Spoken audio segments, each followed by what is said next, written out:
Hello guys, welcome back to study everyone. अभी हम लोग वाले कोर्स मॉक टेस्ट और कोशिश करना है कि 30 क्वेश्चन और 30। चलो फिर विदाउट वेस्टिंग टाइम। और हम एक चीज़ कह रहा था कि आप लोग कह रहे थे कि फ्री जो मॉक टेस्ट मैं देने वाला था आज रात से आपको मिलने लगेगा ए टू जेड स्टडी ऐप के ऊपर। तो ऐप का लिंक डिस्क्रिप्शन डाउनलोड कर लो। कोस्ट गार्ड नाविक सेक्शन 1 की फ्री मॉक टेस्ट आपको दी जाएगी रेगुलरली।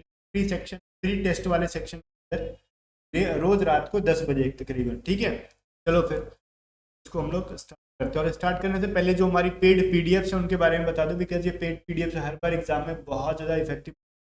मोस्टली क्वेश्चंस या तो डायरेक्टली आते हैं पीडीएफ से या फिर सेम पैटर्न पे आते हैं। वहीं इंग्लिश वोकेबलरी और इंग्लिश प्रैक्टिस की पीडीएफ की प्राइस है 60 रुपीज़ में। दोनों पीडीएफ सही है, इनको बाय करना है तो आप व्हाट्सअप करके बाय कर सकते हैं।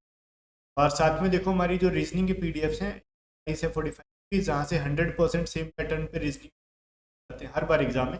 इस बार भी गारंटी ये पूछेगी 100% सेम पैटर्न पे। ठीक है ना। वहीं पे मैथमेटिक्स के सवाल है तो मैथमेटिक्स का भी वही है, पूरी की पूरी चीज़ें चैप्टर वाइज हमने दे रखी है इंग्लिश में दोनों लैंग्वेजेस के अंदर। और मैथ में तो एक फ़ायदा है कि वीडियो सॉल्यूशन का लिंक हमने पीडीएफ में दे रखा है, तो वीडियो देख सकते हो जो भी चैप्टर का सॉल्यूशन समझ में ना आए। जिसकी प्राइस है 55 रुपीज़। और लगे हाथ साइंस की भी बात कर ले तो टॉप 500 क्वेश्चन के अंदर हिंदी और इंग्लिश दोनों लैंग्वेजेस को बाई करना है तो व्हाट्सअप करो 7279047787। प्राइस है 50। सारे पीडीएफ के साथ आपको जीके की पीडीएफ फ्री मिल जाए। तो पहला क्वेश्चन देखते हैं, हमने लाइव में ट्राई किया बट नहीं अपलोड कर रहे हैं। भारतीय प्रवासी दिवस या फिर प्रवासी भारतीय दिवस कब मनाया जाता है? ये क्वेश्चन तो हमने लाइव क्लास में भी किया था 9 जनवरी को। फिर पूछ रहा था फोर्ट विलियम कॉलेज कहाँ पे, तो आपने इसका सही आंसर दिया भी था, कोलकाता में। और मैंने एक सवाल और पूछा था, बताओ कोलकाता जो है पिछली बार एक सवाल पूछा गया था, ठीक है, किस रिवर के किनारे है, किस रिवर के किनारे बसा हुआ है ये इसका आंसर हो जाएगा हुगली रिवर। ठीक है, कोलकाता जो सिटी हुगली रिवर के किनारे पे क्या है, बसा एक शहर है। ये सवाल पिछली बार एग्जाम में पूछा गया था। कह रहा त्रिपुरा की राजभाषा क्या है, तो आपने देखा होगा बांग्लादेश से तीनों से घिरा हुआ राज कौन, त्रिपुरा है। अब वो बांग्लादेश के इतना करीब है तो ऑब्वियस चीज़ें, जब हम देखो यूपी और बिहार, अगर हम बात कर ले यूपी बिहार की, तो यूपी के मोस्ट जो सटे जो बिहार से सटे हुए एरियाज हैं इनके बाउंड्रीज है, तो उसमें तब देखोगे आप बिहार का जो लोकल लैंग्वेज है भोजपुरी, वो जनरली वो लोग भोजपुरी ही बोलते हैं। ठीक है, इसका मतलब क्या है, देखो जब भी आपकी बाउंड्री किसी भी स्टेट से किसी भी कंट्री से सटी होगी तो उधर का जो भाषा है कल्चर है आपका कहीं ना कहीं सिमिलरिटीज होती है।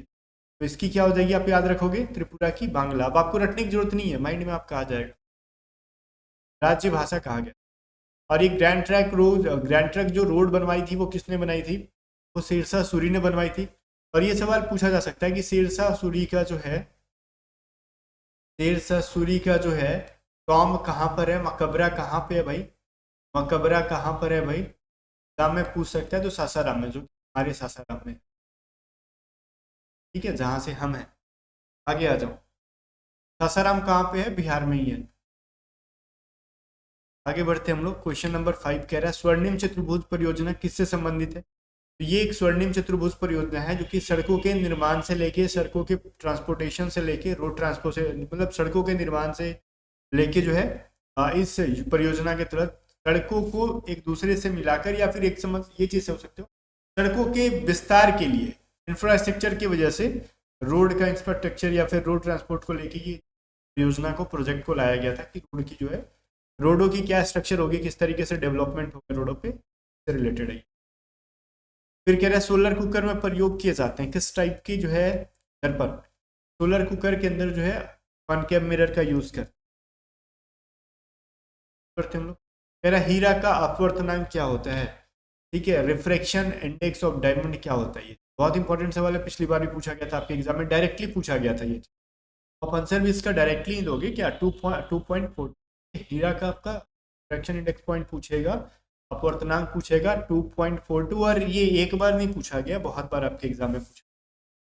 फिर कह रहा है किलोवाट घंटा जो है मात्रक है, किलोवाट घंटा में आप क्या बताओ मेजर करते हो। आपने देखा होगा जब भी आपकी घरों के बाहर वो लगा रहता है मीटर बिजली वाला, जब भी वो लोग चेक करने आते हैं तो आप भी कभी कभार देखे होंगे किलोवाट घंटा में, तो उसमें क्या दिखाता है कि आपने कितना एनर्जी कंजप्शंस किया है, मतलब एनर्जी, एक बिजली भी तो एक प्रकार का एनर्जी, इलेक्ट्रिसिटी या फिर जो भी चीज़ है, आपने कितना कंजप्शन किया, तो ऊर्जा का चीज़ें याद रहेगा, इससे इसका भाई एनर्जी का।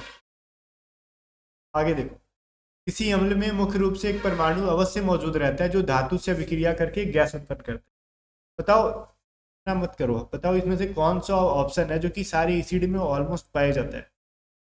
दो एसिड लेता हूँ, जनरली आपने सुना होगा, हाइड्रोक्लोरिक एसिड जो आपके कहीं जठर रसग्नाशय के अंदर मिलता है, और एक होता है H2SO4, तो आपने जनरली सुना होगा बैटरी के अंदर हम यूरिक एसिड। ठीक है, दोनों के अंदर क्या कॉमन मिला आपको, तो हाइड्रोजन मिला, यहाँ भी हाइड्रोजन मिला, तो ऑलमोस्ट एसिड्स के अंदर क्या होता है, हाइड्रोजन मिलता है।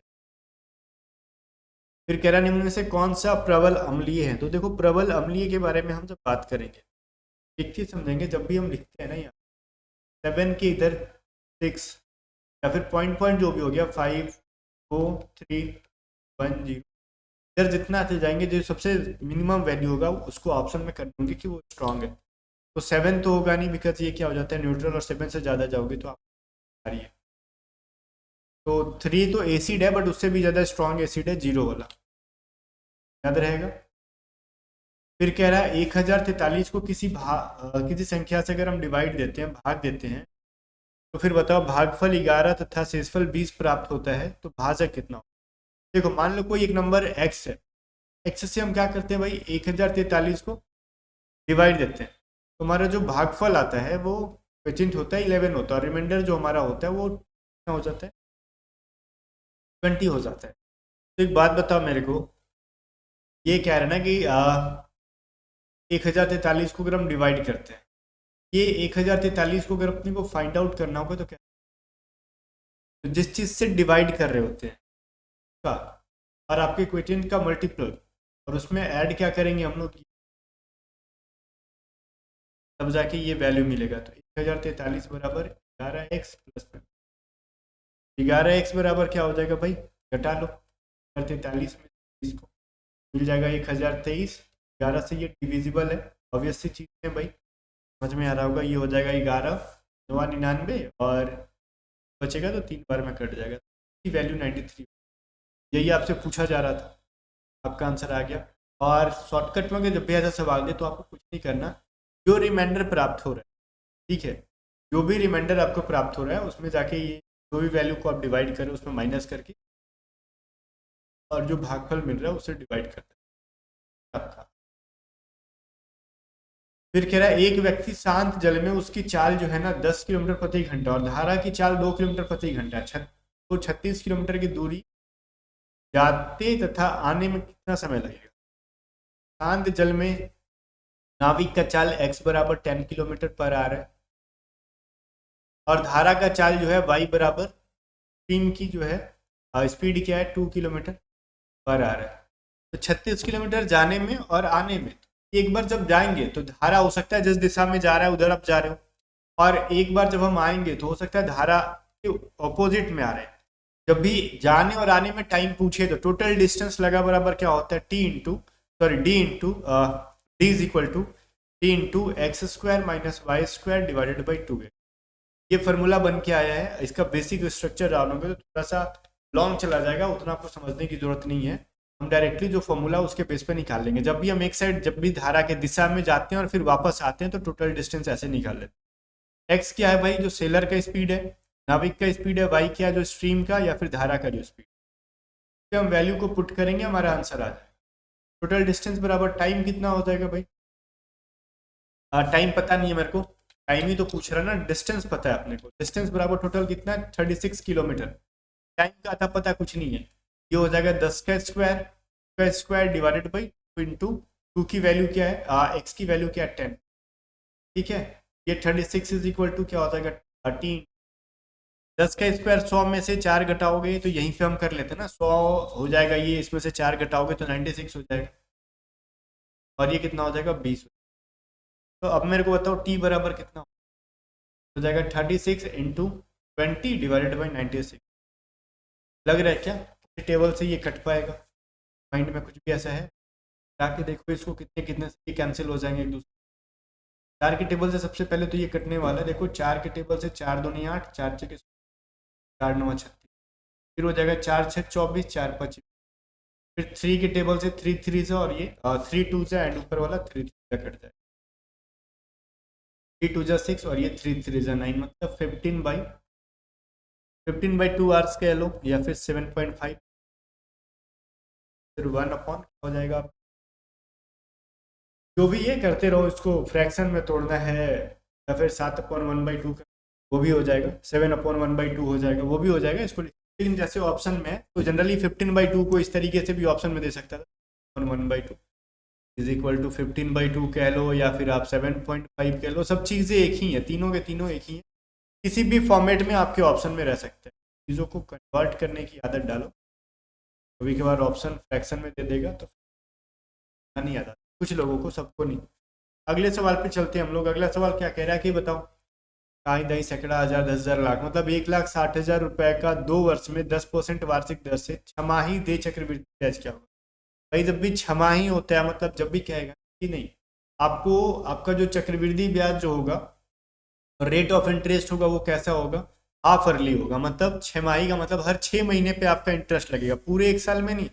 मान लो मैंने 1,60,000 आपको रुपए दे दिया ना, तो आप सोच रहे होगे कि मैं आपको पूरे साल का इंटरेस्ट दूंगा, एक साल का, लेकिन मैं कह रहा हूँ ना भैया, वैसे तो नहीं होगा, मेरे को घाटा लग जाएगा। आप हर 6 महीने पे इंटरेस्ट भरोगे, तो वैसे थोड़ा सा लोन लेने वाले को प्रॉब्लम होता है, उसको ज़्यादा इंटरेस्ट पे करना पड़ता है। ठीक है, तो हमारे पास टोटल प्रिंसिपल हमारा कितना था भाई, 1,60,000, क्लियर है, 0000 4 जीरो था।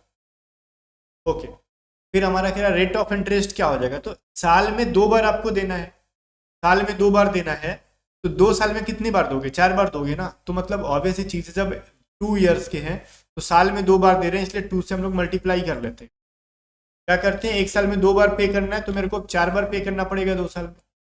ठीक है, तो हम 4 लेके चलेंगे। रेट ऑफ इंटरेस्ट क्या हो ये तो हमारा टाइम हो जाएगा ना ये। अब मेरे को कितनी बार देना पड़ेगा, 4 बार। अब रेट ऑफ इंटरेस्ट क्या हो जाएगा भाई, 10%, जब छमाही है तो अर्ली कितना हो जाएगा, डिवाइड कर दो 5%। जब भी टाइम निकालते हैं तो हमको 4 बार देना पड़ेगा, 4 बार आप इंटरेस्ट पे करोगे ना समय, और रेट ऑफ इंटरेस्ट हम लोग आधा कर लेंगे, ठीक है, 5% की। क्यों, क्योंकि देखो मेरे को 10% वार्षिक कह रहा है, अर्ली अगर देना होता तो 10%, लेकिन छमाही दूंगा, हर 6 महीना पे दूंगा, तो फिर थोड़े 10% के हिसाब से दूंगा, 5% के हिसाब से दूंगा मैं, क्योंकि मेरे को साल में 2 बार क्या देना, परसेंट तो अर्ली क्वेश्चन में दे रखा है, लेकिन जब 6 महीना पे देना है तो मेरे को आधा आधा करके देना पड़ेगा। अब निकाल लो, CI के फॉर्मूले पे जाएंगे हम लोग, तो CI बराबर क्या होता है भाई, P इंटू 1 + R/100 हो जाएगा T-1, यही होता है ना आपका। चलो तो निकाल लेंगे, हमारा कंपाउंड इंटरेस्ट कितना होगा, P की वैल्यू कितनी है 00, और यहाँ से हम कर लेंगे 1 + R की वैल्यू 5/100 और T की वैल्यू 4 है माइनस, थोड़ा सा लंबा जा सकता है ये, या फिर मैंने ये जो फॉर्मूला एक बार पढ़ाया था R1 + R1 मतलब पढ़ाया था ना आपको, जो उस पर भी निकाल सकते हो, बट थोड़ा सा लेंदी हो जाएगा, कुछ लोगों के लिए लेंदी हो जाएगा, बिकॉज उन्होंने फॉर्मूला से डायरेक्टली बनाने की आदत डाली है, बन जाता है इजीली भाई, लेकिन कुछ लोगों के लिए थोड़ा सा कॉम्प्लिकेटेड हो जाता है। ये हो जाएगा कितना 100, मतलब हो जाएगा आपका 105 डिवाइडेड बाई 100, और इसका पावर कर लो आप 4 - 1, तो 5 के टेबल से कटेगा 21 बार में, और ये 5 के टेबल 20 बार। अब मेरे को करना होगा 0000, अब ये देखो 21 का पावर 4 कितना होता है, 19, इसको मेरे को करना पड़ेगा कैलकुलेटर से, बिकॉज 21 का पावर 4 मेरे को याद नहीं है, 21 का स्क्वायर पूछता मैं बता देता, क्यूब पूछता मैं बता देता, लेकिन पावर 4 किसी को नहीं याद होता, तो कैलकुलेटर की हेल्प ले लेते हैं हम लोग, या फिर आप रफ पेपर का हेल्प ले लो। ठीक है, यह आ जाएगा आपका 1,94,481, ये हो जाएगा हमारा 1,94,481 माइनस ये 20 का स्क्वायर, 20 का पावर क्या हो जाएगा, 2 दूनी 4, 2 8, 16, मतलब 16 पे 4 जीरो। ठीक है, और इसमें से अगर 1 माइनस कराओगे तो इसको लोग अब इधर लिखते हैं, इसको चीज़ें समझ में आए, तो हो जाएगा आपका 0000 मल्टीप्लाई माइनस करोगे तो इसकी वैल्यू कितनी आ जाएगी, 4481, तो हो जाएगा 16 पे 0000, क्योंकि डायरेक्टली यहाँ से कट के हमारा CI निकल गया 344 जो कि ऑप्शन नंबर बी के अंदर ऑलरेडी। चीज़ें समझ में आ रही है, क्वेश्चन कैलकुलेटिव है ये, ठीक है। ये शॉर्टकट्स के चक्कर में पढ़ेंगे तो थोड़ा सा महंगा पड़ सकता है, तो नहीं। आगे क्या है, हम लोग R1 R2 वाला कब करते हैं, जब सिर्फ दो यहाँ पे t बराबर 2 ईयर्स रहता है, लेकिन हमारा तो ये लगभग 4 बार निकल, ऐसे नहीं लेंदी हो जाएगा। अब देखो ए अकेला किसी काम को 18 दिन के अंदर कर सकता है, ठीक है। बी अकेला उस काम को कितने दिन में कह रहा है, 15 दिन में कर सकते हैं। बी ने अकेले इस पर 10 दिन काम किया फिर छोड़ दिया, शेष काम है अकेले। यही मैंने पढ़ाया था, जब भी कोई इंसान काम करे तो जो करके छोड़ देता है, तो बी काम छोड़ देता है ना, ये 10 दिन तक करता है, ये पूरा काम 15 दिन में कर सकता है। मल्टीप्लाई क्या करोगे, जो लास्ट तक कर रहा है 18 दिन में करेगा ए, उसकी वैल्यू लिखो, 5 2 जा 5 3 जा, ये हो जाएगा 1/3। ये जो शेष काम जो बचेगा उसको 6 दिन के अंदर निपटा, ये बहादुर है, ठीक है। चलो अगला सवाल देखते हैं, 15 नंबर हम लोग कह रहा है W1, ये तो इजी है, W1 रेशियो W2 बराबर 2 रेशियो 3 है, W1 रेशियो W3 बराबर अगर 1 रेशियो 2 है, तो W2 W3 क्या हो जाएगा। देखो अगर हम लोग डायरेक्टली ऊपर नीचे मल्टीप्लाई करें तो हमारे लिए थोड़ा सा खतरनाक साबित हो जाएगा। रीजन, क्योंकि अगर हम ऊपर नीचे करेंगे तो 2 रेशियो 3 रेशियो 6 आ जाएगा, क्योंकि कहना गलत है। क्यों, क्योंकि मैंने कहा था ऐसे कब करते हैं, जब देखो फर्स्ट वाले की इंड अगर W2 से और इसका भी स्टार्टिंग अगर W2 से होता है तब करते हैं, लेकिन इसकी इंड W2 से और इसका स्टार्टिंग W1 से, तो दोनों के अंदर जो कॉमन होगा उससे मल्टीप्लाई करते हैं। दोनों में कॉमन क्या है, W1 तो W1 नीचे वाले में क्या है, वैल्यू 1 है तो ऊपर ले जाके मल्टीप्लाई करो, W1 ऊपर में 2 है तो 2 नीचे मल्टीप्लाई करो, W1 W2 एंड W3 की वैल्यू हो जाएगी 2 3 एंड 4, तो W2 W3 की वैल्यू क्या हो जाएगी, रेशियो, ठीक। इसमें देखो इजी सवाल है, कुछ लड़के जल्दीबाजी में गलती कर देते हैं, बट यूज बड़ी बात। दो शहर ए एवं बी जो है ना एक दूसरे से 500 किलोमीटर की दूरी पर है। एक रेलगाड़ी सुबह 8 बजे ए से बी की ओर 70 किलोमीटर प्रति घंटे की स्पीड जाती है। 10 बजे एक अन्य गाड़ी बी से ए की ओर 110 किलोमीटर प्रति घंटे की आती है। दोनों गाड़ी आरंभ में कब मिलेगी। देखो ऑब्वियस चीज़ है, इनका डिस्टेंस दे रखा है आपको 500 किलोमीटर, तो पूछ रहा है गाड़ी आपस में कब मिलेगी, टाइम बराबर। तो ठीक है, डिस्टेंस बराबर क्या होता है मेरे को ये बताओ। डिस्टेंस बराबर होता है स्पीड इनटू, तो मेरे से टाइम पूछ रहा है, तो टाइम बराबर क्या हो जाएगा, डिस्टेंस बटा स्पीड। तो टाइम जब ठीक है, डिस्टेंस भी ठीक है, लेकिन स्पीड तो दोनों का अलग अलग है, तो हम यहाँ पे रिलेटिव स्पीड का यूज कर लेंगे ना, रिलेटिव स्पीड। चीजें समझ में आ रहा है, तो यहाँ पे रिलेटिव स्पीड कैसे निकालते हैं भाई, टाइम दे रखा है, डिस्टेंस दे रखा है, टाइम नहीं दे रखा। 500 किलोमीटर, तो कह रहे हैं दोनों एक दूसरे की तरफ आ रही हैं, ठीक है, एक दूसरे की तरफ आ रही है, ये चीज मेरे को बताना है। लेकिन एक बात बताओ, क्या हम यहाँ पे 500 किलोमीटर लेंगे तो ये सही है, नहीं ना, क्योंकि टोटल डिस्टेंस नहीं लेंगे हम लोग। किस डिस्टेंस को लेके यहाँ पे चलेंगे मैं आपको बताता हूँ। अगर दोनों एक साथ खुलती तब ठीक है, लेकिन ये तो अलग अलग टाइम पे खुल रहा है। एक रेलगाड़ी 8 बजे खुल जाता है तो दूसरा जो है 10 बजे खुलता है। तो पहला रेलगाड़ी ने जितना डिस्टेंस कवर कर लिया उसको माइनस कर लेंगे, तो ए द्वारा डिस्टेंस क्या हो जाएगा, ए द्वारा तय किया गया डिस्टेंस बताओ। तो ये 2 घंटे पहले खुल गया था, तो 2 घंटे में वो कितना डिस्टेंस तय कर लेगा। तो ए जो है 2 घंटे में 70 की स्पीड से 140 किलोमीटर तय कर लेगा। तो बताओ जो रिमेनिंग डिस्टेंस है वो कितना हो जाएगा, मेरे को ये रिमेनिंग डिस्टेंस कितना होगा, मतलब कितना डिस्टेंस बचा अब हमारे पास। 500 में से 140 घटा लोगे आप तो बच जाएगा 360। अब हमारा टी बराबर क्या हो जाएगा 360।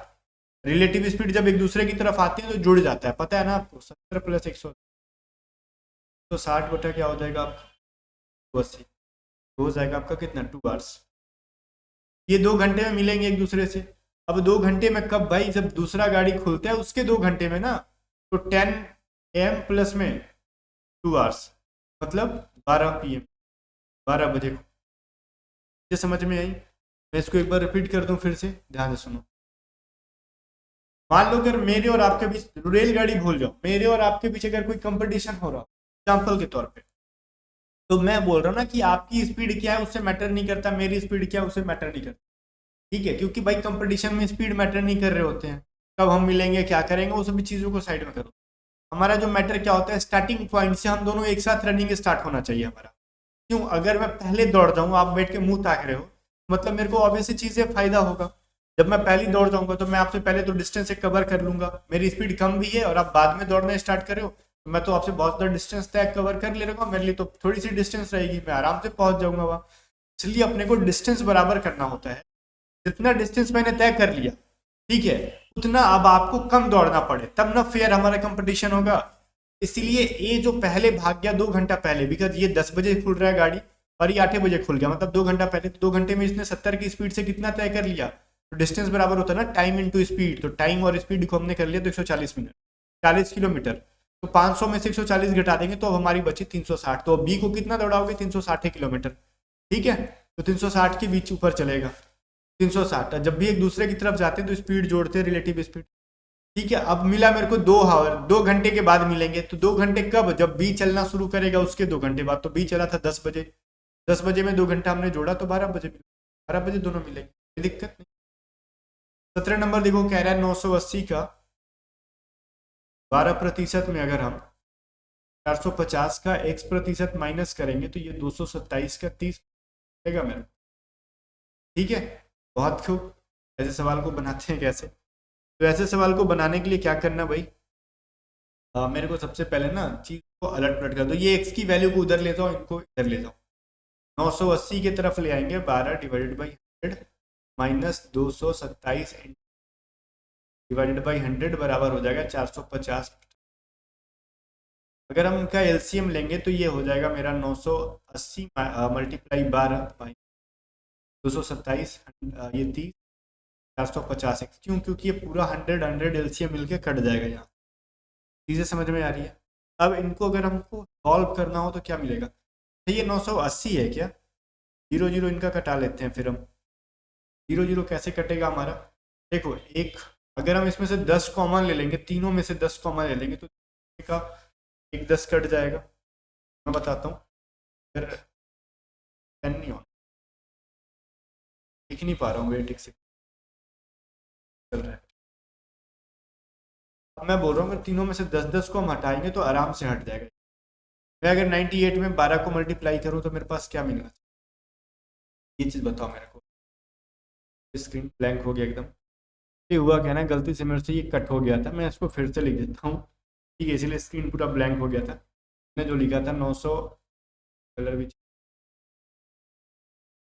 980 का 12% माइनस 450 का क्या था हमारा, परसेंट मान लिया था हमने, ये 227 का 30%, हमने दोनों को पलट दिया था, तो 980 इंटू 12/100, ये माइनस 227 इंटू 30/100 कर लिया हमने, फिर 450 का x/100 कर लिया, पूरा 100 हमने कटा लिया था, और ये 0 0 कॉमन लेके हमने कटा लिया था, तीनों में कट सकता है, कोई प्रॉब्लम नहीं है। तो 98 और 12 को अगर हम मल्टीप्लाई करेंगे तो 98 12 का मल्टीप्लाई कितना हो जाता है, हो जाता है 11,076, फिर आपका 37 21 हो जाएगा, ये 6 2 8 3 681, ठीक है, बराबर कितना हो जाएगा 45x, 45x बराबर क्या हो जाएगा, घट के 495, तो ये x बराबर क्या हो जाएगा, घट के 11 बार में कट, ठीक है, तो आंसर इसका x बराबर 11 है। तो ये तो आप खुद से भी कर सकते हैं, इसमें कोई बहुत बड़ा इशू नहीं है। चलो फिर अगले सवाल की तरफ चलते हैं लोग। 18 नंबर कह रहा है किसी वस्तु को अगर 69.60 रुपये में बेचने पर दुकानदार को 25% का हानि होता है, ठीक है, तो इस वस्तु को क्रैमल बताओ। अगर मान लेते हैं अगर हम सेलिंग प्राइस अगर हमारी है 9.60, मान लो कॉस्ट प्राइस पे हमको 25% का हानि करना है, ठीक है, मतलब कॉस्ट प्राइस का 75% ही हमारा इसकी वैल्यू क्या है 9, तो डिवाइड बाई 100 कर लो, पॉइंट हटा के कट गया। फर्स्ट प्राइस पूछ रहा था ना 69.60, आज या फिर 6960 को हम 75 से कर देंगे डिवाइड, हमारा आ जाएगा 92.80। चीज़ें आसान है, ठीक है। ऐसा क्यों किया मैंने, देखो जितने में हमने खरीदा था उसका 25% नुकसान, मतलब 75% पे बेचे, तो ये रुपये में, बस लॉजिक है अपना। 19 नंबर क्वेश्चन देखो, कह रहा है कि ए ने बी को 5,000 रुपये 2 साल के लिए उधार दिए, 3,000 रुपये 4 वर्ष के लिए उधार दिए साधारण ब्याज पर, उसने उन दोनों के ब्याज के रूप में कुल मिला के 2,200 रुपये प्राप्त किए, तो ब्याज की वार्षिक दर क्या है।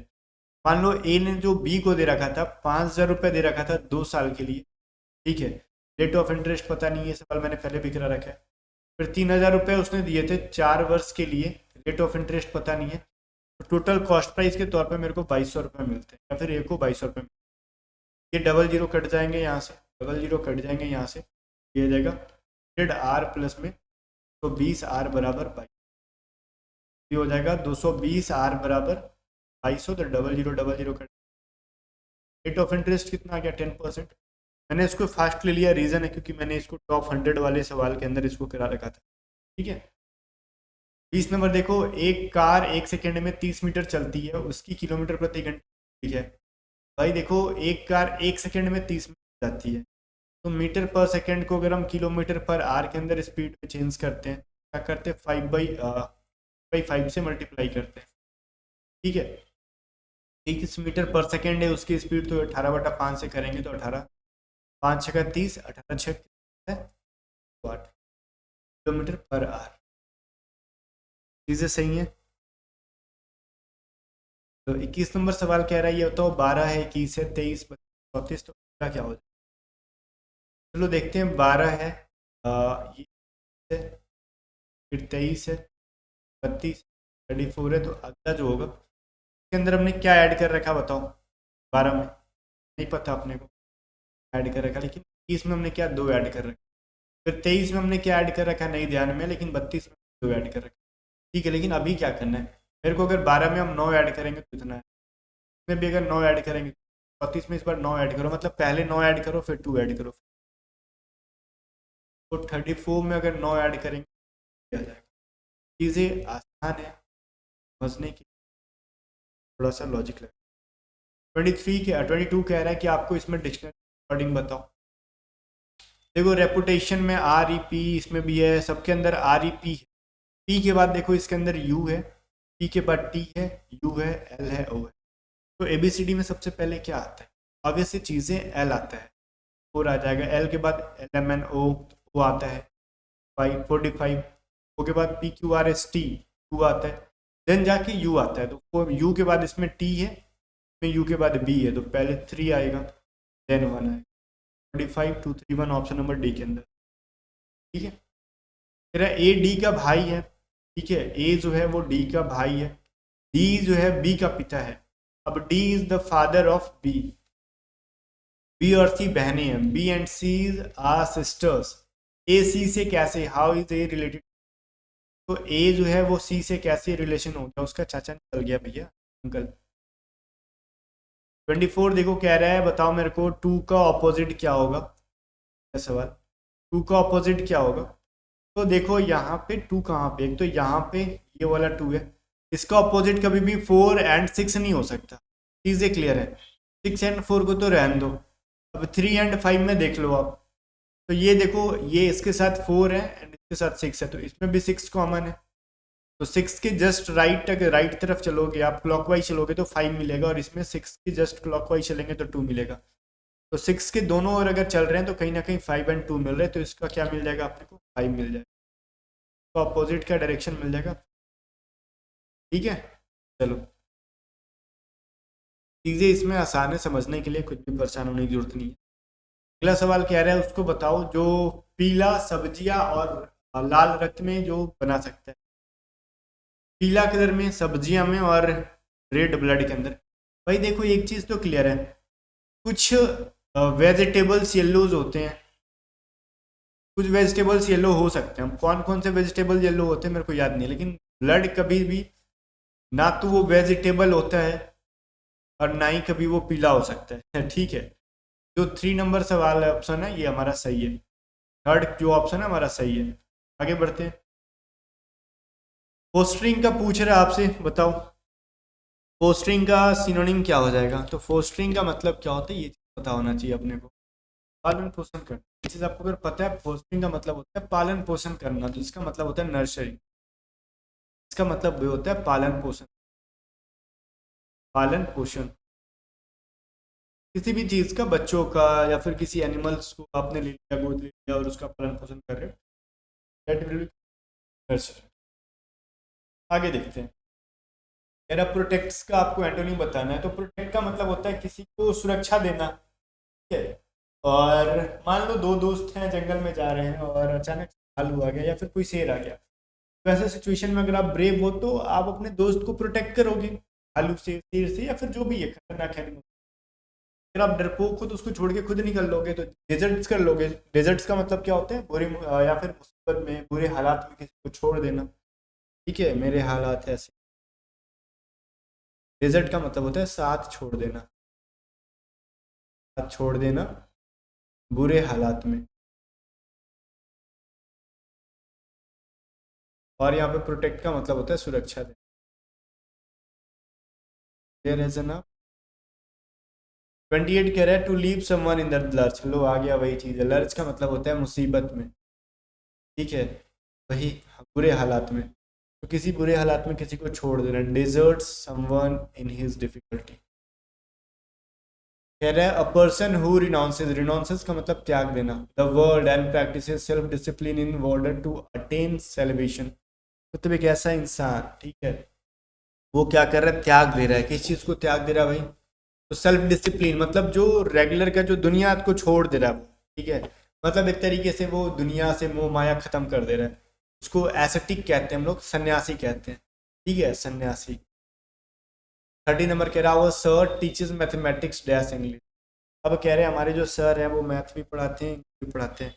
कह रहे हैं इंग्लिश के अलावा जो पढ़ाते हैं वो मैथ भी पढ़ाते हैं। तो हम लोग कहते हैं ना कि अलावा के अर्थ में, इंग्लिश को छोड़कर, बिसाइड्स। ठीक है, बिसाइड्स का मतलब होता है को छोड़कर, इंग्लिश को छोड़कर वो मैथ भी पढ़ाते हैं। क्लियर है, चलो बाकी कमेंट करके बताओ कितने क्वेश्चन के आंसर आपने सही किए। और सारे पीडीएफ्स के लिए आप व्हाट्सअप करोगे 7279047887। बाकी रेगुलर रात में, रेगुलर तो नहीं, अभी एक दिन गैप करके आपको मॉक टेस्ट फ्री में मिलेगी A to Z study app के ऊपर। डाउनलोड कर लो ऐप का लिंक डिस्क्रिप्शन में।